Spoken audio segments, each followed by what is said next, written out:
broadcasting from Northwest Pennsylvania. You're listening to the GenXtra podcast, a show about Generation X, movies, technology, weird news, and anything else they feel like. Join them every Monday morning. Now, here's your hosts, Dave and Joe. All right, welcome back to another episode, all you GenXtra fans. It's good to be back again. It's only been a week this time. Yeah, only a week. Yeah. So, if you're new to the show, if we have some new listeners, some maybe some people that you've told about the show, Breeze, welcome. I hope you're enjoying the show. So, yeah, and if you're a longtime listener, welcome back. We love you. All right, so let's get into this one, Breeze. I'm looking at our note board here. It's been a big week in the news cycle, obviously, with the stuff that, probably every news outlet and every other podcast out there is going to cover in the political landscape. We don't do that here. No. We're not here to talk about that. We're here to talk about the fact that Kim Kardashian is getting salmon sperm facials. Did you say semen? Well, yes, salmon semen. Oh, salmon semen. Okay, all right. That's salmon gross. All right. It is. Yeah. So we are going to talk about that. There's actually there is multiple stories. This is all news all day on here on the GenXtra podcast. It's been a week. It has been a week. Yeah, this is a heavy news episode. Weird news, regular news, bizarre news all over. Just news. Okay. News. But it's all going to be fun. We're going to have fun doing it. Yeah. So actually, the first story, Breeze, that I want to talk about was just brought to my attention about 15 to 20 minutes before we hit record. All right. So my wife hits me up before I head out here, and she's like, did you see the story about the Olympic bed frames? And I did not. Olympic bed frames. Now, this isn't like part of an event, like people are like vaulting bed frames. Nope, not an event. Oh, okay. So I found an article, and actually let me pull it up here real quick. So the Olympic bed frames that they have provided all the athletes over there in Paris are made from cardboard. It says cardboard beds are making a comeback at the 2024 Paris Olympics in an effort to help make the games more environmentally friendly. I don't know. That makes more sense than what else is explained here. So if you read further down, and I skip through these ads, it says athletes in 2021 dubbed the beds as anti-sex, playing on a long-standing rumor in the Olympics, in the Olympic Village.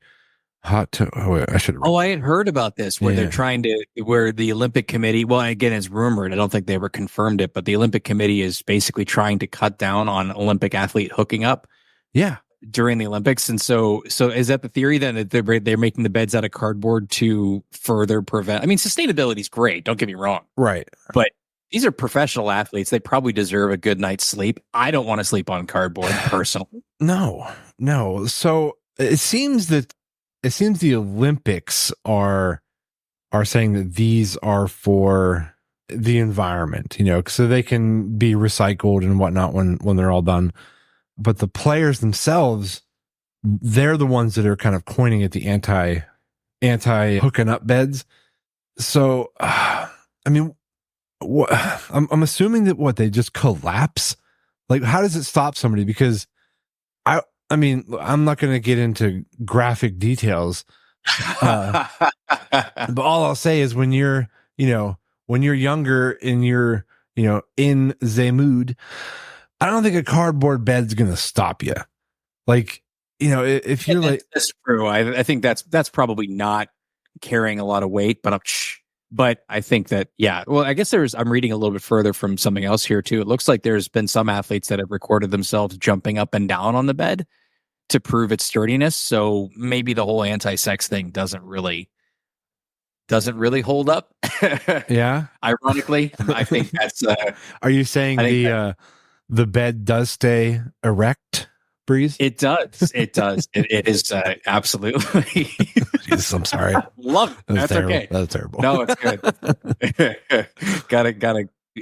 You can't avoid these. You can't avoid the innuendo on this. No, but I guess. There's a water poloist said she's already had to have massage therapy to undo the damage from sleeping on the bed. I'm sorry. I believe that. I don't doubt that is an issue. They don't look comfortable. No, they don't even sound comfortable, even at a concept level. No, like it's one thing if it's like, a cardboard frame and they still put like a really nice mattress on it, but the mattresses don't even look very thick either. No, these are top tier Olympic athletes, and you're making them sleep on boxes, like cardboard boxes. That's not a great narrative, I think. But I mean, it's just one of those. I love the Olympics because if nothing else, there's always something. There's always something about it. I mean, Qatar I'm maybe going to get into that, but there's always something with the Olympics, and that's why I love it. There's always some scandal, something, either how they built the Olympic Village or where they're hosting certain things. And so this is it. Now they're doing cardboard beds. Yeah. What did they build in Paris? Because I know like every Olympic year they have to build like these massive buildings and arenas essentially. So I haven't heard so much about that. One thing I did hear, though, is my wife shared this with me. Apparently, they cleaned out the Seine River that runs through one of the major river through Paris. They cleaned it up, and they're doing swimming events in the river. Oh, no kidding. Yeah, and I'm like, I guess the mayor of Paris actually went for like a publicity swim in the river, but there's been a massive ecological effort to clean it out so that it can be used for events. And I guess they put beach volleyball courts like in front of the Eiffel Tower. So I am sensing that instead of erecting new stadiums, they're doing it in downtown Paris. And there's no room. For anyone who's been in a large city like Paris or even London, there's no room. Like, it's not like you can build something in the middle of a field. It's Paris. I mean, you can do stuff outside of Paris, but there's not a ton of space. So they're using the spaces that they have. There's some stuff that's being put up like in front of the Louvre, in front of the Eiffel Tower, I think has beach volleyball courts is where they built those. So they're just using the space they have, but it's very, very thickly intermixed with Paris as a city. It sounds really cool at a concept. I haven't looked at enough pictures of it.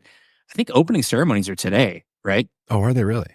I do think so. I think it's today happening Friday the 26th. I'm sorry, as we're recording this, I think Friday the 26th. I do think the Olympics, the opening ceremonies are officially. Well, that's exciting. It is exciting. Yeah. It should be pretty cool. But I think there's there's always controversy. There's always weird news for the Olympics. I look forward to it, and I also look forward to mispronouncing the events because apparently it is not dressage. For those of you who didn't listen to our last episode, is it dressage? It's dressage, and my wife corrected me as well. Oh, did you really? Yeah, so both of our wives. It's not dressage; it's dressage. I'm like, that's how Carrie called you out on it. How do you spell message? Yeah, it's spelled the same way, but apparently it's pretty cool. So I'm not going to upset our wives and further rag on dressage. Although I do still think slingshot should be dressage. Dressage. Still getting it wrong. Still getting it wrong. Yep. All right. Yeah, well, so that's the Olympics, huh? That's the Olympics. The only thing that I wanted to say as well was about the about the entire Olympics, what they build. That's cool. They're changing it for Paris. Maybe that's like a new trend, maybe because over the years, like they have had so many massive, the what do you call it, the villages they build for the athletes, the stadiums, building, yeah. And then over the years, they just go they're abandoned. And if you go to Google and look up abandoned Olympic arenas, it's kind of eerie, man. It's haunting. Like there's been so many. I think there's one. I mean, they've been all over, obviously, but the one that sticks out, I think, was in like Germany or something, and it was pretty crazy looking. I'd actually like to visit one, like just to go like look at it as like an abandoned. What do they call those? Urban ghost town urban explorers or something like that. Oh yeah. Well, all the you talk about all the equestrian events. Talking about that, those are happening right outside of Versailles Palace, which is a beautiful palace, and I guess all the equestrian events are set up there. So it does. I'm looking at some pictures. It does look like they're not doing as much of that, and I do hope it's a trend because you're right. It is creepy. Yeah, some of these places, and they spend billions and billions of dollars building these grand stadiums that just you'll never use that volume again. No. That's crazy. No, what do you do with it? It's like you're like, well, let's turn it into a taco, but like it's just they're just too big. They're too big. But anyway, so we're gonna move on to the next news story here, and you brought this one to my attention, which I'm actually rather excited about. Southwest Airlines is changing to assigned seats. Yes, I'm excited about this too. I saw this come up in my news feed, I think just yesterday, and I recently flew Southwest out to Las Vegas. We almost always fly Southwest. It's cheaper. It's probably the best deal for what you get, like flights. But the biggest thing for me is the stupid seating arrangements. Like, if you don't get lucky with like a group of friends, you're not even going to be sitting anywhere near each other. Oh yeah, nowhere near. Yeah, nowhere. And you gotta remember to log in. Yeah, like right as soon as that timer rolls over, where you can get your sectional seating. And I forgot on my way over there. I forgot how Southwest operates, and so my way out of Cleveland, I ended up getting a crappy middle seat, on both legs of the flight, which was not fun. So just in between two randos. Mm-hmm, yeah, mm-hmm. It's the worst. Yeah, it is. It was not grand, but they're going to change it. It's a 50 years of their policy of allowing you to quote pick your seat based on like a cattle call herd you up. For those who haven't flown Southwest, they literally line you up by alphanumeric section. So you basically just get a queue number, like you're waiting at the deli at the grocery store. Yeah, like what's the difference between doing that and just having someone pick their seat? I don't know, and I think initially it was built to be a time saver for the airline and a cost saver, right? The thought is that if we just line people up and let them go in as smoothly as possible, which you could argue a lot, but let them get on the plane and not have to worry about you're in this seat, I'm in that seat, and just rush to your seat, then they would spend less time waiting for the plane to take off and less money on ground crew and be able to turn over, 1, 2, 3 extra flights per day, per line. And I guess it worked mathematically for a while, but I don't know that it's still working. And honestly, I don't find the boarding process to be any less tedious on Southwest than any other seated airline. Like, people are still people. People are still confused. They still struggle with the overhead compartments. Yeah. They're still the same problems. I don't know how much time they're actually saving anymore. And apparently the bean counters have agreed. And so they're going to flip it back to assigned seating. And that their assertion is that 80% of the people they surveyed actually do want assigned seating. And I'm in that boat. I'm definitely in that 80%. Yeah. Any fellow travelers would probably most likely appreciate this as well. Dude, it's like, we've flown other airlines like American, I think, and I don't know the other ones, and they're all assigned seating. Like, you just pick your seat for your flight, and it's great. Yeah. Now, granted, like, it's here. Okay, here's the difference. Like, you pick a plane, you need to go somewhere, you buy your tickets. There's no way for you to be like quicker on the trigger, essentially, when it's already like 90% full. You know what I mean? So that whole like log in quickly thing is nice when you book the flight late, but you can log in when it's time to register. Yes. So that is kind of a nice feature where you can, like I said, be really fast about it and be like Johnny on the spot, and you're like at least in the A or B section of getting on the plane. But yeah, so you're right. The other piece too is that, especially, when I'm traveling for business, I'm flying solo. For that's a different experience, right? If you're flying solo and you don't have to worry about that, the only reason I do like the seating is I can scan, right? I can see, okay, I can beeline for a window, or I can beeline or the aisle. Or if it's getting kind of full, I can kind of choose who I'm like. I'm not going to sit by the screaming kids, right? Yeah, exactly. You're not stuck. You're not stuck. You can scan that out. Now, conversely, though, if you're in the A and you sit down and you're like, oh, I got a great seat, and then comes the baby sitting next to you. So really, it's still a coin toss no matter what. It is. Right. You still got that thing. Actually, I did sit next to a crying infant on my flight back. And I got the A boarding group, and I sat down, and this couple sat next. And this kid, I felt so, they were doing everything they could. My heart went out to them. Normally I can get annoyed by that, but it's like, nope, they were doing absolutely everything in their power. I I don't think his parents are listeners, but boy, they were doing it right. They were trying as much as they could. I felt so bad for them. They were so embarrassed. I'm like, don't. I'm sure. My headphone volume is turned up. You go to town. Yeah. Do you ever sit beside somebody and they have like something kind of odd, like on their phone that they're watching or on their iPad? Yes. Yeah. A little, not what you are thinking, listeners, but no, there's been some interesting stuff on iPads or movies. I mean, this isn't quite where that was going, but I watched majority of like one of the Kill Bill movies. Oh, there you go. Entirely without audio because my neighbor on a flight was watching it. And so I watched it before I actually saw the movie. I watched it like silently on this dude's device. I was like, oh, okay. No audio, still a good movie. Oh, yeah. Was it John Wick? I saw parts of the John Wick movie. I forget which one. Again, but one of the passengers had that up on their iPad. I was like, oh, okay. What about you? Do you have anything like that? I saw somebody watching Game of Thrones, and if you've ever seen the show, it's a little graphic. Wow. A little. That's I looked over and I saw naked people on his iPad. And I'm like, whoa! What's going on here? And I'm like, oh, it's Game of Thrones. That's not. Yeah, that's Yeah. Oops. I don't know. I'd be a little more cautious about that. You don't know who's exactly around. Kids especially. Yeah, like I mean, well, that's weird. That's very maybe don't watch that on there. But I guess generally there's been some dissension on this whole decision from Southwest. That one person was like, well, I kind of like to choose whether I want an aisle or a window, and I get that. But then one weird argument that I read was a person kind of railing against it that said, well, I like Southwest because we can, if I'm traveling, we could sit together. But if I pick another airline, last time I flew, I got separated. And I'm like, but if you pick your seats, like I get that you get separated, right? If you're picking late, this goes to your point. If you're choosing something that's a later flight, like you're at the last minute, yeah, you might get separated. Yeah.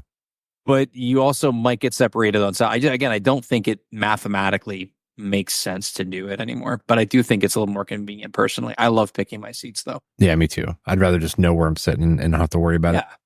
Especially like, I don't want to sit over the wing. I don't like sitting over the wing because the turbulence is just stronger. So it's weird to watch it flex too. Yeah, that's not I usually don't look outside when I'm flying, if I'm honest. Oh, really? No, I do all the time if I get a window. Yeah, I prefer obviously window or aisle. I'm almost an aisle guy. I like the aisles. You're taller though. Yeah. So I think you get that leg option. I'm not, and I usually don't have to get up to use the bathroom on a plane. So I usually prefer window because then I can just lean against the side. But I'm not as tall as you. So I have a perfect track record for never using a bathroom on an airplane. Bravo. Thank you. Never had to use one ever. Bravo. Wow. Wow. There we go. Oh, thank you. Thank you. Yeah. By the time I get off the plane, I'm dancing to get to the bathroom. I bet you are. Gotta pee. Dave's just plowing through people as they get off. Out of my way. So, okay, I found another story, Breeze, I want to jump into.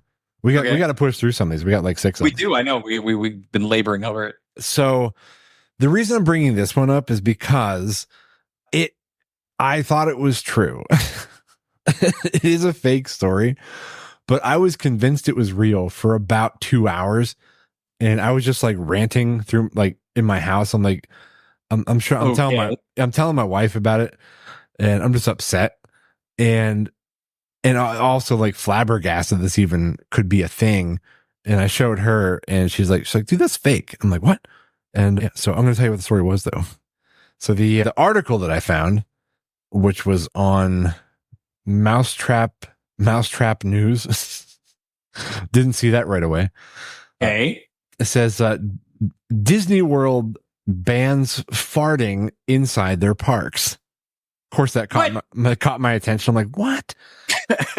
What? No. Yeah. So the article says, again, this is totally fake, but I thought it was real for a little bit.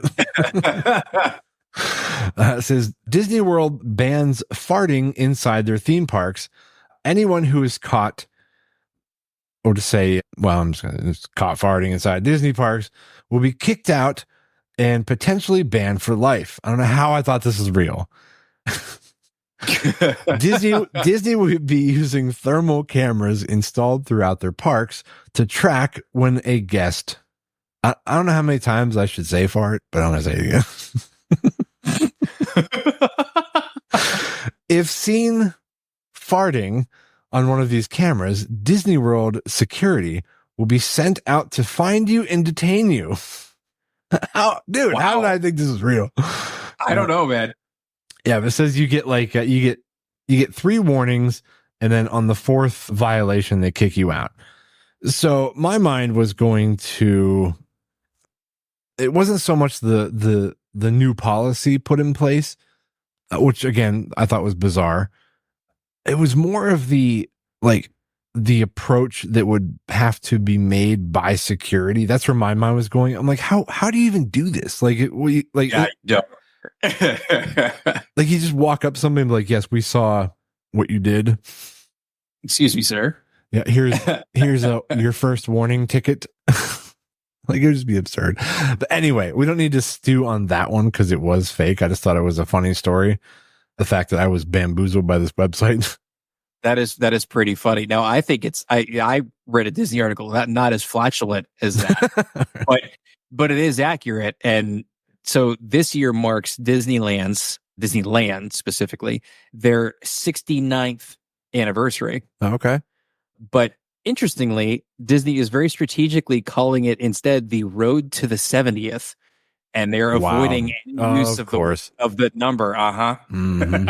The Road to the 70th. The Road to the 70th. I'm like, okay. Okay. Look, it's just a number. It's just, you're allowed to use it. Context is everything. Yeah. So go Disney. They're that. It's Disney. I mean, they have to be like super hyper PC. I know. It's so funny. If anything, though, it draws more attention to it. It does, yeah. Like if they just didn't say anything, just let it be the 69th. Don't announce anything. Like it just makes you aware that they're aware. We know they know. Yeah, we know they know. We know. They know. It's exactly it too. Oh my gosh! So that was kind of crazy there. The thermal imaging. Well, they might have to use some additional imaging to prevent Cybertrucks, which we talked about how I find them to be very ugly. Yeah, they are apparently being attacked by raccoons. I saw this. Yes. I didn't see the article, but I saw that you made a note here about this. And yeah, the intriguing thing to me was that trucks is pluralized. Is that accurate? Well, I'm only seeing pictures of one specific Cybertruck. Okay, all right. I didn't know if it was like an ongoing event. I cannot confirm it's an ongoing event. Okay, right. It is very clear that based on like the damage and the paw prints that are left on this truck, that it was trying to go for what looks like a dumpster lid, which is the trunk of this. So the raccoons were confused that the Cybertruck was a dumpster. Much like when you see one driving down the road. That is hilarious. They do, though. If anyone has seen one of these things, even in photos, and it does look like a dumpster on 4 wheels. Yeah, it really, really does. And apparently, it looks that way to raccoons as well. What other animals? I mean, like bears get into dumpsters. You know what? I think that might be one of the next stories we might have to cover eventually. Like, how to wonder. Yeah, I don't know. It was very. I mean, it's damaged too. Like the raccoon did not like. It's pretty vicious. It broke quite a lot of this trim off of the trunk piece to try and get it open. I mean, what's that tell you? Who makes these Cybertrucks? This is Tesla. That's what I thought. Yeah. So yeah, this is Captain Musk. Captain Musk. I mean, I guess that wasn't really like that's something you can't test for necessarily. You know, when you're designing something, I'm sure there were a lot of eyebrows, raised up during the initial modeling and stuff like that, where people are like this thing looks kind of funny. Like who's brave enough to tell Elon this looks like a dumpster? Like nobody. Nobody. And that's exactly it too. Is like I don't know that the culture there actually. I think at this point either they've just completely habituated to, our leader is just completely crazy, but let's all just make this stuff anyway. And I mean, no such thing as bad publicity, right? Your stuff looks weird. Yeah. I guess you get promos.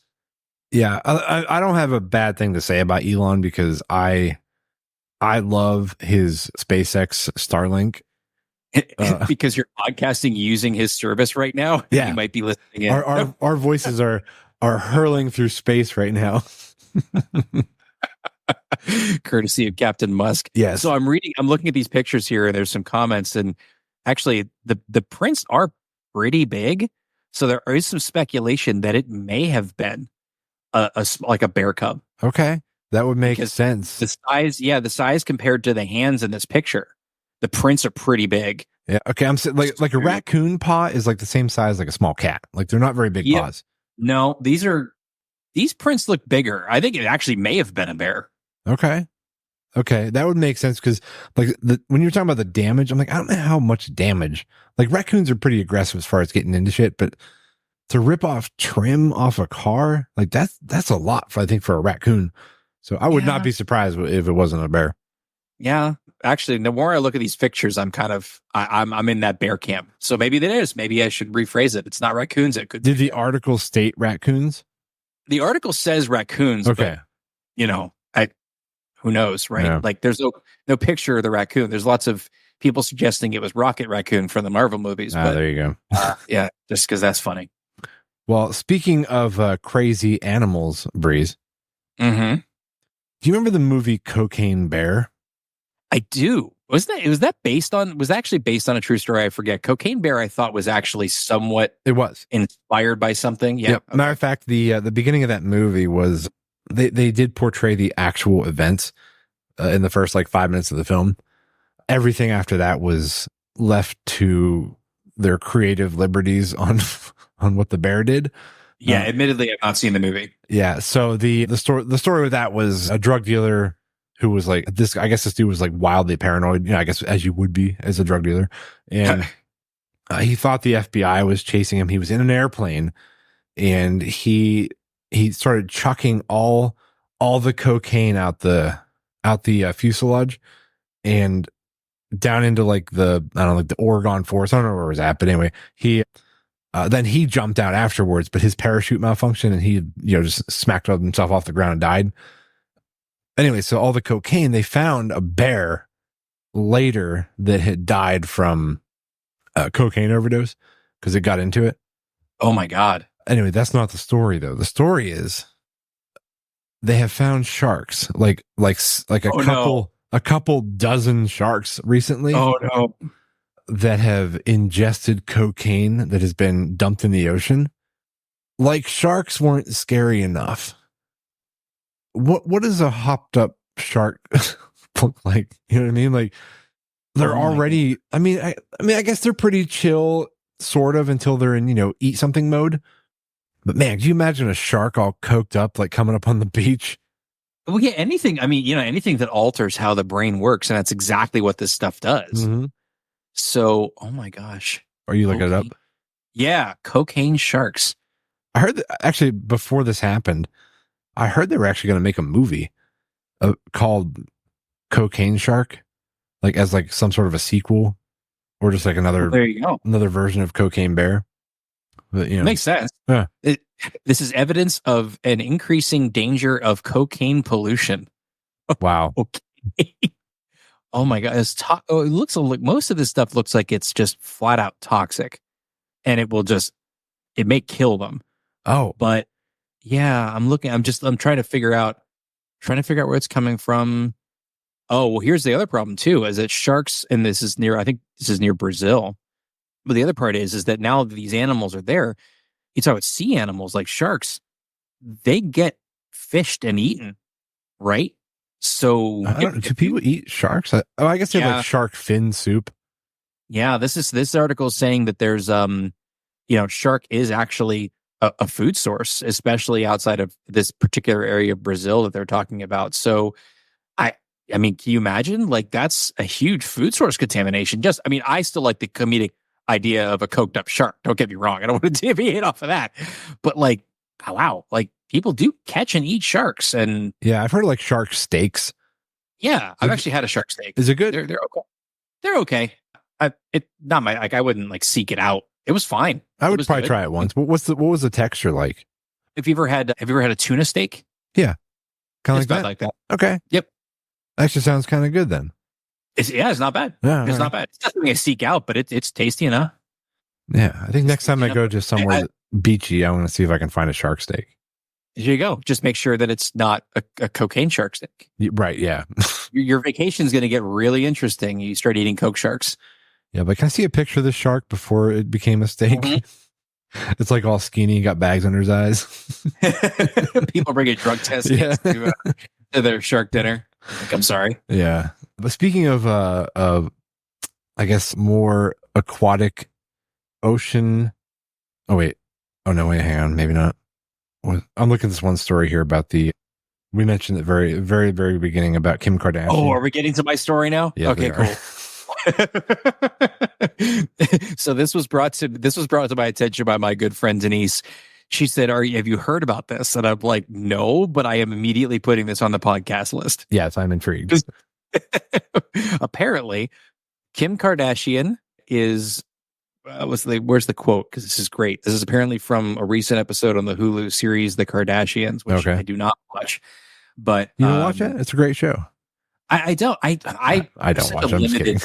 Oh, okay. I thought I didn't mean to throw shady at Dave or anyone who watches it. Like, there's plenty of shows that you all got to have your what I call mental popcorn, right? You got to have your show you can just completely carefree, right? Guilty pleasure, whatever you want to call it. But let's see here. The quote is, "I got a salmon sperm facial with salmon sperm injections into my face."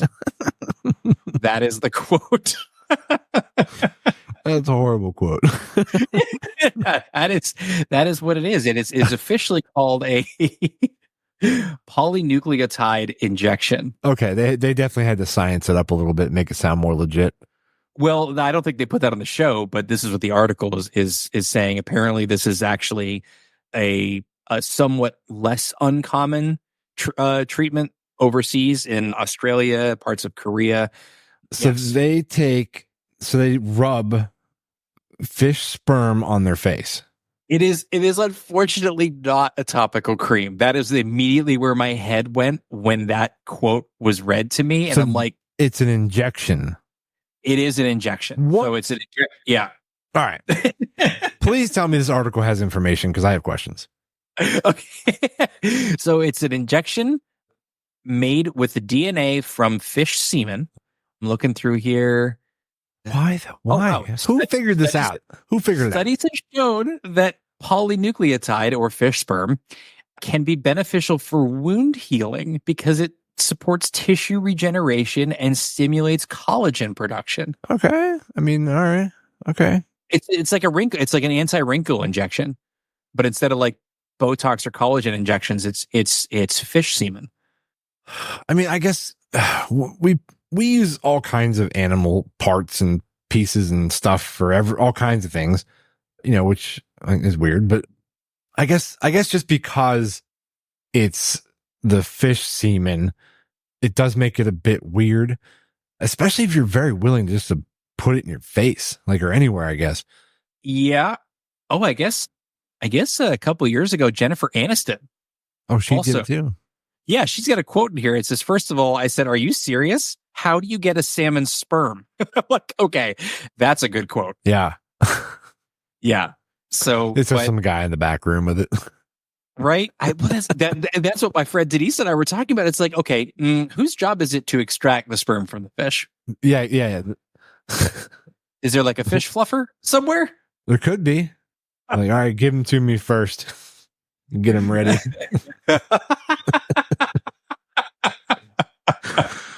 Oh my I think this might be my favorite episode of the park. This is just so weird. You're right. How do you get to that point? How do you be like, I have an idea? Give him like a bass fishing magazine.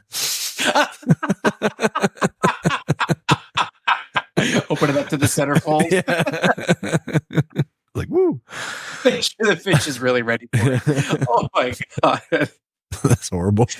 Then what do you be like? Oh, actually, this one's female. How would you even know?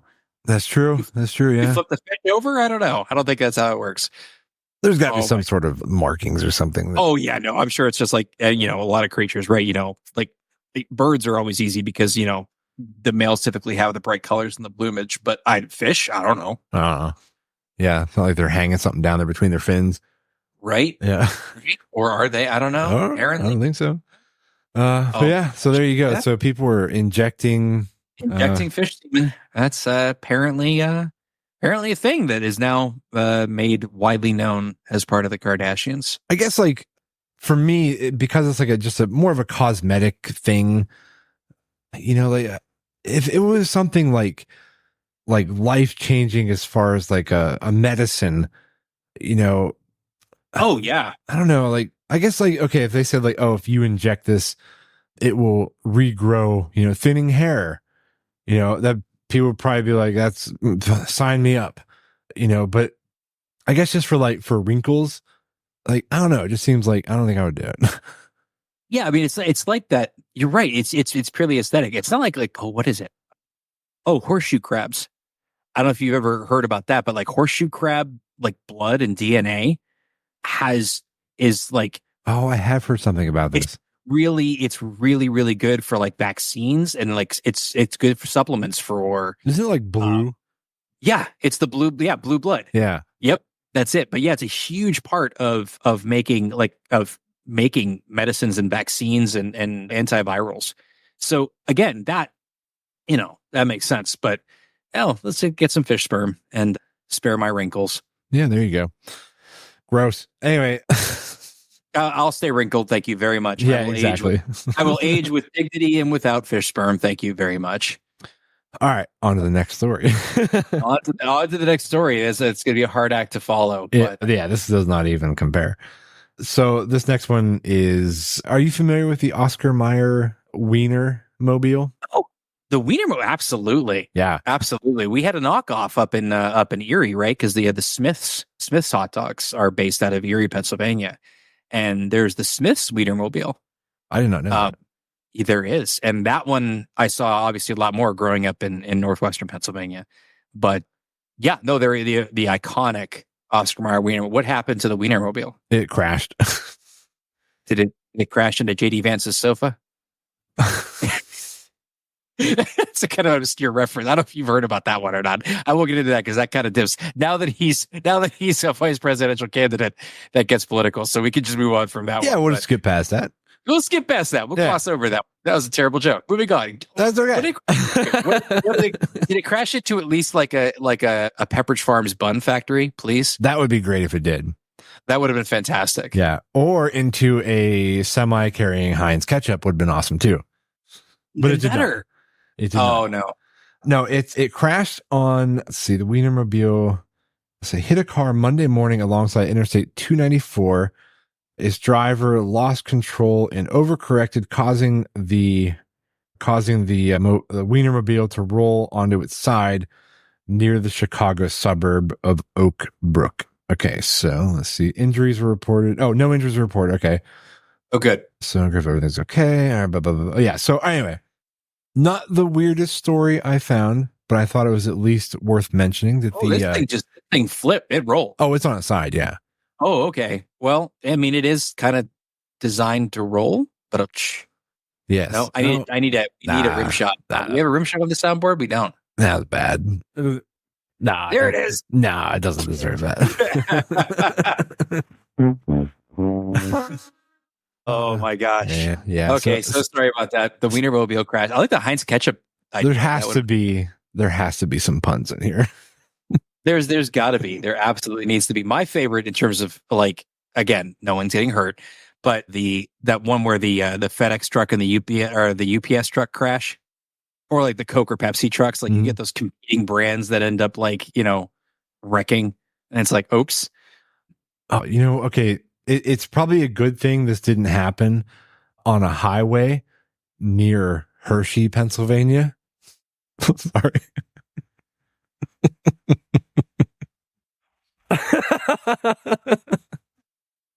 So anyway, speaking of wieners, Breeze. Segue of the day. How are you going to segue off of that? Anyway, that's enough about that story. But speaking of wieners, so a little while back, I have always wanted a hot dog roller, and it just so happened that a couple months ago, my friend Jason, he's been on the show. He was at somebody's house, and he saw this big hot dog roller they had sitting there. He's like, oh, he's like, a buddy of mine, would love that. Like he's always wanted to get one. And they were like, oh, we're actually going to sell this thing. We're going to get rid of it. He's like, oh, no kidding. So he's like, you mind if I take a picture? So he sent it to me. He's like, hey, are you interested in this hot dog roller? And I was like, well, how much are you asking? It's like $100. I'm like, oh, all right. So I looked at it. I'm like, that thing's huge. So I looked it up, and I almost felt kind of bad because I don't know if they just didn't quite know what they had, or maybe they just didn't care and just want to get rid of it. But I looked it up, and it's an industrial, like commercial grade hot dog roller. And it holds 45 hot dogs at once. Oh my gosh. Yeah. Or is it 45 or 54? I don't know. But anyway, it's a bunch. And more than 10. That's a lot. Yeah, it was a lot. It's big. And so I looked it up, and it was like a $1,500 hot dog roller. Oh my gosh. I'm like, dude, yeah. I would totally buy that from them for $100. And did you? Please tell me you did. Oh yeah, I have it. Yeah. So anyway, so we had a little get together out back, had some friends out, and I set this thing up, and I threw a bunch of hot dogs on it, and dude, it was amazing. Like, so if somebody ever gets a chance to buy a hot dog roller, commercial grade, and you have like big gatherings and parties sometimes in your back porch, you should definitely get one. It was awesome. Yeah, we're like Western PA bougie, man. You're like, got a popcorn machine. I got a hot dog roller. Got the pizza oven. Yeah. Yeah, it was awesome, dude. Like I'm so excited to come down and have a hot dog off of. I'm not going to queue up that big son of a gun for like a 6-pack of hot dogs. You better after that Hershey joke. You owe me. I thought we forgot about that already. It was a minute ago. I was trying to get us off of the subject. Oh my god. All right. So that's great. Like, this is like one of the things like you see at 7-Eleven. Like, yeah, oh yeah. That size, like 4 feet long or yeah, exactly. Like, it's huge. Oh my gosh, that's craziness. Where do you even put that? Well, we have a big back deck, so it's back there. Oh, you just because you have it on the back deck area there. Yeah. Okay. I'm imagining you like having kind of like a sheet, like a tarp over it. When your friends come over, you just unveil the thing like whoosh. Oh, like a magician. Yeah. Behold. Yes, it's the hot dog roller. Yeah, it was great though, dude. It cooked them like people like they're like, these hot dogs are so good. Like it did a great job. But yeah, I was thoroughly impressed at how well it worked. Because I hadn't even perfectly evenly cooked. I mean, it sounds great. It was awesome, man. Yeah, I did 2 different brats and a bunch of hot dogs. Oh, man, you're making me hungry. Yeah, they were pretty awesome. So anyway, so we have one more story, and then I also want to talk quickly, if we have time. Yeah, I think we do. About Twisters. We saw it. Oh, did you? Yes, we did. So anyway, last story, please. Oh, hang on. We're doing our last weird news story here. Oh, weird news story. Okay, the Bar UK. Well, I guess this isn't a weird news. It's more of like a, what the hell is this? This is something I didn't know existed until I saw it on the news. And what is it called? It is the USA Mullet Championships. I love this. It actually, you know what? Something about this thing, and the more I'm looking at the website, I kind of like it. Like it sounds weird, but they have a kids, a teens, and an adult division of the Mullet Championships. Yeah. You can find this on mulletchamp.com. Mulletchamp.com. Highly recommended. And this is, I actually really, really respect this. The more I'm looking into it, I saw it on the news and I'm like, I'm sorry, what? But I'm looking at this, I'm going, you know what? Y'all are really, really just embracing the hell out of this. And I respect that. It is 80s to hell too. I mean, the vibes, it's like bright neon purple, the geometrics, and all these guys look like they could be at pro wrestling events from 30, 40 years ago. It's fantastic. Is the mullet making a comeback? We talked about this before, actually. Like, we were wondering, because I've seen mullets on younger people as of late. Maybe it is. I don't know. My wife works at an all-girls school, so that's that. I couldn't tell you on that one. Guess I could ask my son, see what he says about mullets. None of his friends have mullets, so I don't know. Yeah, maybe it's not so much like, maybe it is more of like a urban, or I guess not an urban, like a rural, kind of thing. Could be. Yeah, I don't know. May not be. You never know. You might see some mullets popping around in New York, man. We'll just go full 80s style. Would you ever grow a mullet? No. No, that's quick. Okay, so no. Because I'm balding in the front, and I feel like that's. Well, you can get a skullet. No. Oh, all right. It would look terrible. It would look terrible. I would don a mullet wig. Let's put it that way. Okay. I would for like Halloween, maybe. Absolutely, or just for Saturday. I would definitely. I'm gonna hold you to that. Yeah, you better have one on. I'm gonna start looking see if I can find a mullet wig. I'm gonna roll up in a mullet wig for when I see you and Carrie next. But yeah, this is the ultimate showdown for the most epic mullet. And yeah, I wonder what the criteria is for like a good mullet. All about celebrating the boldest and most daring hairdos in the nation. It is daring. That is it. No, I actually am just now reading this. Apparently, all of the donations for this go to Homes for Wounded Warriors to help vets.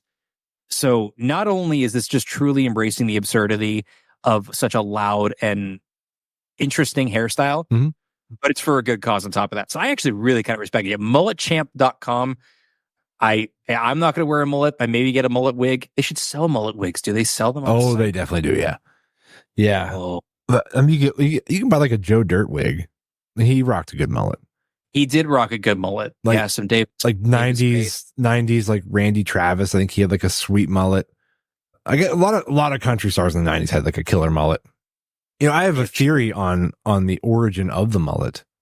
Do you? I do. I don't think it was like a choice as far as style goes. I think it just came from, I want to say, an accident, perhaps, or maybe not an accident.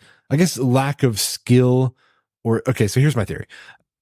So I believe that it originated obviously in very rural areas, and I think like guys who perhaps were cutting their own hair in the mirror, like they would get the top because you can see what you're doing, you can get the sides, okay, you're snipping away, you got that all looking good, and then you got to go to the back. So you have to do it blind, or you try and do it in a mirror with like two mirrors. And it's really like backwards, and your mind gets all confused and stuff when you're trying to like do something in two mirrors. And I think they just nixed it and said to hell with it and just let it go in the back. That's my theory. As much as I hate to say this on a recorded medium, I think you're right. Thank you. So the mullet champ has a wonderful brief history of mullets. Oh, does it really? Yes. The relative ease of maintaining it makes it possible to keep it up even without the existence of barbershops and hair salons. There you go. Practicality makes it one of the oldest haircuts in human history. Yes, you can cut the front, but the back is too challenging to do by yourself. That is it. It was, according to some historians, the mullet has been around since the times of ancient Greece, much more for function than it was for fashion. Yeah. So yeah, it was not a fashion choice. No, it was all practicality. I was right. Oh my gosh. Carrie, don't listen to this episode. He'll never let you live it down. Iconic mullets. David Bowie, Billy Ray Cyrus. Billy Ray Cyrus did have a rockin' mullet. He did. Yeah, John Stamos, absolutely. Oh, dude, yeah. From Uncle Jesse, Full House. Full House. Yeah, dude, he had a great mullet. That was a really good mullet. MacGyver? Who? Dude. MacGyver's mullet. Oh my God, dude. That might be quintessential. I can't think of anyone better than that. That was a fantastic mullet. Oh, Riggs in Lethal Weapon, like the first one. Oh yeah, Mel Gibson. Yeah, sweet, curly, fluffy mullet. He did. He had like a perm at one point, basically. I think it was a perm. Yeah, I think he permed his mullet. But I think he did. It had some good volume to it. That's crazy. Oh my gosh, there's styles. There's 10 ways to style. This is a great site. Why was that a thing? Like, why was like it, that was a style choice? Like those guys, what the perm mullet that like MacGyver. Yeah, like huge country stars. They took what came from necessity and turned it into a style. Like that was a choice on their part to rock the mullet. Yeah, they could have gone to the barber. I'm just saying. No, they could have, and they just decided that was the look. Who knows? But it's great. It is a pretty iconic. I mean, there's no mistaking it, right? It is an attention grabbing hairstyle for sure. Yeah, like if you showed up to my house and I decided to rock a sweet mullet, you all would probably laugh at me a lot. Actually, you're not going to miss it. You're not going to miss it. That's for darn sure. So respect that. I do have some respect there. All right, we got just enough time. I think you got to tell me about Twister. Yes. Okay. So end this on a movie review here. Yeah. So on Sunday, we took my daughter and her boyfriend up to the movies to watch Twisters for her birthday, and it was good, dude. Like I don't have anything bad to say about it, honestly. This is not going to be a bash fest on a movie. If you were a fan of the original, you will enjoy this one. It was not a sequel. Like as far as I can tell or recall, I don't think there's any reference to the events that took place in the original Twister movie. So I think it was just a reimagining of the story again, because at least I think so. Maybe I glossed over something. I don't know, but they had similar situations and they had a kind of a different, problem they were solving. But yeah, it was a good film. It was the special effects were really good. The characters were awesome. It has Glenn Powell in it and whatever that one girl's name is. She was in that Crawdad movie, Where the Crawdads Sing. I did not see that. Sorry. That was a good flick. But anyway, yeah, definitely worth a watch. I will say this though, we rewatched Twister, the original from like 96, where it was, and before we went to go see the new one. And if you haven't seen that movie in a while, I don't know why it took me this long to pick up on this, but you've seen the original Twister, right? It's been since 96. You've seen it once? Yeah. Sorry. Wow. Breeze. Cow. Yeah. We got cows. But no, so something I started noticing in that first movie was every time, I think with the exception of once, every time they encountered a tornado and they were chasing it like, all over the countryside, every time they got to it and the tornado either they got in the path of the tornado or whatever the circumstances were, it would end up making contact with them. Like they would be like pretty much like in it, essentially. The moment that the tornado got to them, it dissipated right afterwards. So I get the build up and then the tornado just dies right there. I could see if they did that once, but they did it like 4 or 5 times. Like it was the scenario every time. So it almost became like, I'm like, why does it just keep dying at that very moment every single time it gets them? It was kind of bothering me a little bit. It's camera shy. It's a tornado with social anxiety disorder. You think so? I'm just guessing here, man. I had assumed it was a sequel because I figured they were doing like the whole aliens thing. That's what I thought too. With Twisters, but no, it's confirmed. It is a standalone sequel. Okay. So it's not a direct follow-on of the story. Okay. So I was right. Okay. You're right. I didn't think I picked up on anything like that. No, you're correct. And it's twice this episode. You're right. I don't know if I can do this show anymore. I know. I'm sorry. But it was an enjoyable movie. That's good. I'm glad it was good. I'm actually gonna spend my movie time waiting to go see Deadpool Wolverine, which came out this past couple days. So yeah. That's which I hear is just complete and utter shameless fan service, and I'm okay with that. I'm looking forward to it. Yeah. I will say this though about the movie. One last thing. One thing I think they did a little bit better in this film. Obviously, the graphics, I was going to say, hopefully the CGI. The CGI was better. Obviously, it's like 25 years. Yeah, it's a lot newer technology. So that was a, that was nice to see that they didn't, screw that up somehow. But the intensity of the storms and the potential for, them getting killed by this tornado was like, it really, you could feel it. Like they didn't, I felt like they lacked it a little bit in some of the other scenes in the original, where this one, like every time they encounter a tornado, like it was pretty intense that they could possibly die. Like you might lose a character in the show. So it was good. That's good that they built that suspense up there. Oh, Glenn Powell. Sorry, I've been trying. Like, why does the name sound familiar? Top Gun. Well, Top Gun, and actually, I most recently watched that movie Hitman. Oh, was that good? I saw that on Netflix. It's pretty fun. It was. It's pretty interesting. It's like just a fun. It's streaming. I think straight to Netflix, perhaps. Yeah. I would watch it. It's a good movie. Really interesting. Really well acted. But yeah, I was like, why does that guy look familiar? And that's because I had just seen him in Hitman 2 in addition to Top Gun. Oh, I did watch one more movie. This will be brief. All right. I watched the new Ghostbusters, Frozen Kingdom, or it was called. Oh, Frozen Empire, because that came out on screen. I haven't watched it yet, so don't spoil it too much for me. But did you like it? I don't.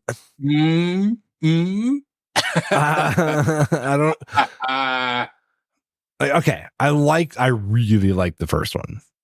I feel like the only thing I'll say, because I don't want to spoil anything if nobody's watched it yet, 'cause it just hit Netflix. There were just some scenes that I just felt were a little bit much. Like, I don't know, it felt like too goofy in a way. Like it just like, okay, I know it's supposed to be like that, but I want it to be a little bit more frightening in a way instead of silly. You know what I mean? But I mean, that's just the movie. That's just my own personal, annoyance with the movie. There's a weird blend of tone with the Ghostbusters films, even the originals, right? 1 and 2, blend between like certain parts that are actually kind of intense and certain parts that are just campy and goofy. Yeah, I don't know. Yeah. I'm trying to think back to even like Ghostbusters 2. Like, with Vigo, whatever it was. Yes, he's Vigo. Yes, oh, freaking love that movie. I think I like 2 better than 1 in some regard. I mean, 1's a classic; you can't turn it down, and it's quotable as all daylight. But I just sometimes the sequel is pretty funny. And I love the Statue of Liberty scene. Yeah, it was 2 the one where they had to like rig their blasters to shoot like that green goo. Yeah, the pink goo. Yeah, the pink goo. Yeah, that was weird. Yeah, that was odd. Again, that wasn't as good as the first. The first is just unstoppable, untoppable, in my opinion. Yeah. All right. Cool. All right. Well, let's wrap this one up. So everybody, thank you for checking us out again, and we'll see you next Monday. See ya.